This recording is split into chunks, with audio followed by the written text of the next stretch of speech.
Hello friends, welcome back to my channel Priya Das official. আর এই যে আমি তোমাদের প্রিয়া।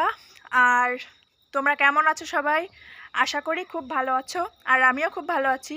তো আজকে আমরা এসেছিলাম, আমাদের এখানে একটা মাঠ আছে, তো আমরা মাঠে এসেছিলাম ভিডিও করার জন্য। তো ভিডিও করলাম, জাস্ট ফুল ভিডিও হয়নি, সব শর্ট ভিডিও হয়েছে। তো শর্ট ভিডিওগুলো আমি আমার ইনস্টাগ্রামে পোস্ট করি। তো আমার ইনস্টাগ্রাম আইডি মানে বলে দেবো তোমাদের, ঠিক আছে? তো তোমরা দেখো কি সুন্দর সর্ষের ফুল দেখতে পাচ্ছ, আর লোকেশনটা খুব ভালো, আর মাঠের ব্যাপারটাই আলাদা।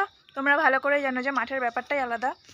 আর আমার সঙ্গে কে কে এসছে তোমাদের দেখাবো, ঠিক আছে? চলো, আমার সঙ্গে কে কে এসছে সেটাও তোমাদের দেখাবো। তো চলো, আমাদের মানে ভিডিও করা কমপ্লিট। এই দেখো সর্ষের